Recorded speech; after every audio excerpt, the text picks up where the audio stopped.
Magandang buhay sa lahat mga kagri. Welcome back sa ating channel. Vlog ko lang ulit itong aking si XRM Motard 125Fi. Ano po? Bakit nga ba ito ay ayaw ko daw? Ayaw mo pala. Ayaw ko ay binili ko pa rin ano.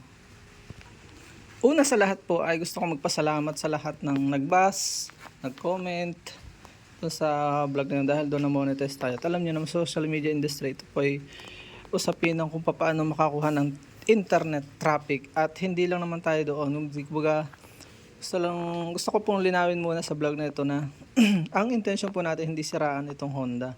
Anyway, ito po ay 1 year na. At ang inyong lingkod naman po ay nag-enjoy ng husto, no?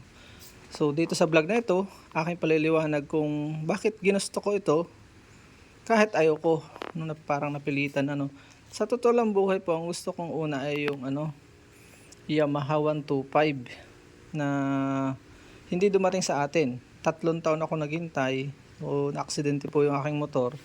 Naramdaman ko na parang kailangan ko na magpalit at nahihirapan na rin po yung mga bangkero tuwing liliban ako sa ilog doon sa barangay na hinahawakan ko na IP barangay sa ilog. Bigat. Pag nasa kayo sa bangka, ako man nahihirapan din pag babaligtad ang bigat. Nakailang baligtad na rin tayo, hindi naman tayo na balian, nasaktan lang tayo ng konti at tuloy ang laban ng buhay. Ngayon nag-research tayo kung ano gusto nating maipalit doon sa absence nung hindi pagdating nung Yamaha 125 na ating inihintay. So 125 pa rin yung prospect ko. So nakita ko ito, bigla ako nakita, inayawan ko na ito pero tinignan ko ulit, parang pwede to. So ang desire natin ay mags na, nanawa na tayo, although hindi natin gustong masyado yung design na yan, may mga mas gusto tayong design. Yan yung bagay na nakita nung Rusi, ginawa agad.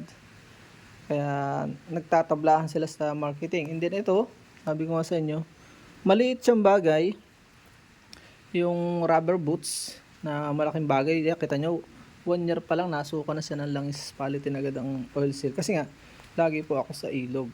And then, nung nabili ko po yan, wala ito. Ito, malaking bagay ito. 2.5 yata ang bili ko dito. 1.7 ba? Nalimutan ko na. Sa Shopee po yan, nabibili sa mga online. Matibay siya dahil almost 1 year ko na nagagamit. Hindi tinatabla ng kalawang. Lagyan mo lang lagi ng oil itong mga gilid. So, yun po yung mga modification. And then, ito, mayayamot ka kaya na parang napipilitan ako nung binili ko po ito. Nakita ko late nito. Ito po, pang huli. Tingnan nyo yung size, 90 by, medyo madilim itong ating yan, buhay natin. 80 by 90 by 17. So, panghuli po ito. So, yung unahan nito ay parang 80 by, basta mas maliit pa dito yung pangunahan.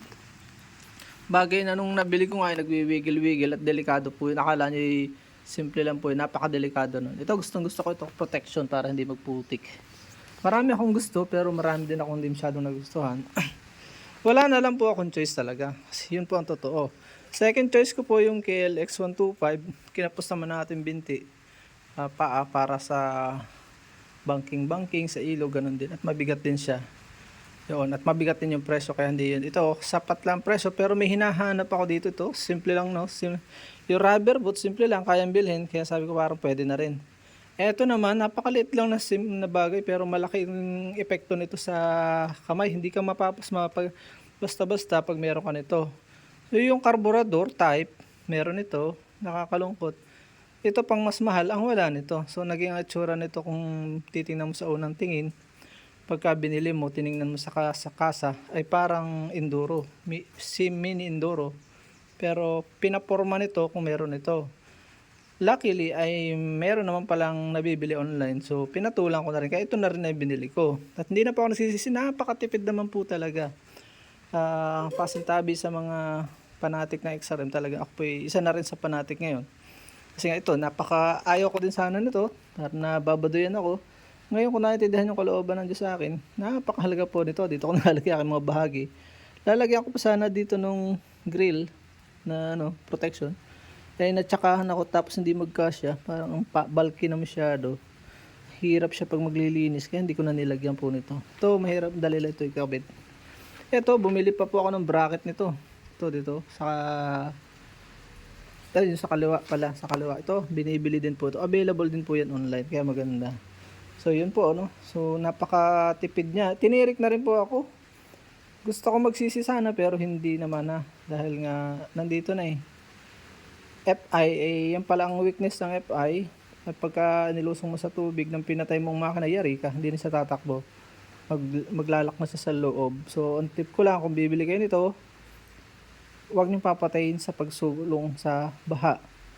Kung hindi nyo kaya, akayin nyo nang umaandar siya para hindi siya tumirik. Nasa almost 400 plus na nagastos ko. So, yun, ganun So, yun ang disadvantage ng FI. Napakatipid niya. Yun nga lang, pag nasira yun, 13,000 daw po yun. Forma ng ano niya, oh. Kaya ang ilaw niya, napakaganda sa ilaw. O ano siya, yung digital na rin. Digital, napakaganda ng kanyang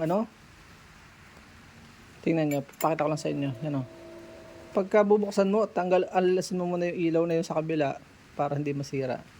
Ang sinabi ko doon sa ilang video ko, ayaw ko yung walang gear indicator. Kasi text nga, sanay tayo sa decluts, talagang ramdam na ramdam mo pag nahingi ng ng cambio. Talagang ito hindi. Pero merong model nito na merong gear indicator, sabi ng mga nakakaunawa sa aking kalagayan, sa aking mga hinaing, maganda nga daw ibalik. O kung gusto ko daw, bumili ako ng ganito nung dati.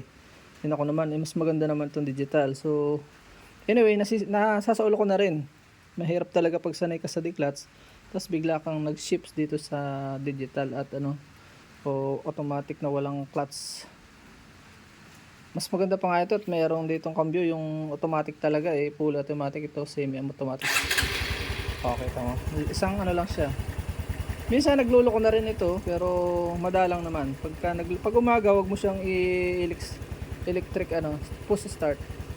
I-kick mo lang siya ng 3, tapos yun, sa pagka mainit na, saka mo siya pwedeng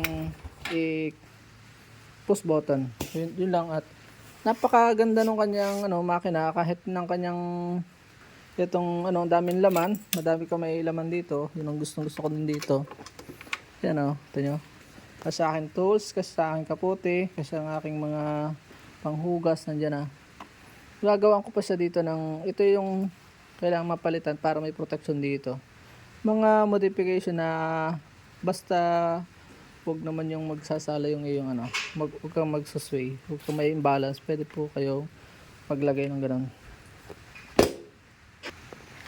Ito, modification na rin po ito para pag bumaligtad, hindi siya magasgas. Pwede po kayong mag-modify ng mga ilang body parts na hindi naman sasala doon sa katulad na rito ito yung tatanong ng iba. Pasensya na, hindi ko na masagot kalimitan ng aking vlog. Yan 90 by 90 itong panghuli. Eto, sabi ko sa inyo, yung panghuli na yon, yung panguna na yon ay panghuli, liit. So, lakihan nyo ng 90 by 90. Kung kayo po ay napunta sa bundok, talagang mararamdaman nyo pag sa highway yung pagbagong bili talaga siya. Magsusway talaga siya, delikado. Bukod sa magaan na siya, kapag nasagian ka ng mga basta malalaki, parang lilipad. Pero nung mapalitan ko nito, okay na. So, hindi na tayo nagko-complain ngayon. Yun nga lang, pinapaliwanag ko sa inyo para hindi nyo na rin maranasan yung dinanas ko. And then, dito sa kanyang brake disc, dito sa disc, may maririnig kayo laging ting ting ting ting ting ting ting ting ting ting. Yun ay normal lang daw sa mga bago pa, hindi pa masyadong tangos. So, huwag kayong matakot masyado doon. So, yun lang. Kung may dadagdag po kayo, at yun nga, pagka nakakagulat, yung biglang pang magsisip na siya ng gear ay nalagutok pagka hindi timing yung pasok mo, yun yung ayaw din ng iba. Pero okay naman yun. Pagka nakabisado mo katulad ko, 1 year ago, medyo 1 year ko bago masyadong nakapag-adjust ako. Dahil nga sanay tayo sa decluts. Yun lang, maraming salamat to. May natutunan kayo mga ko.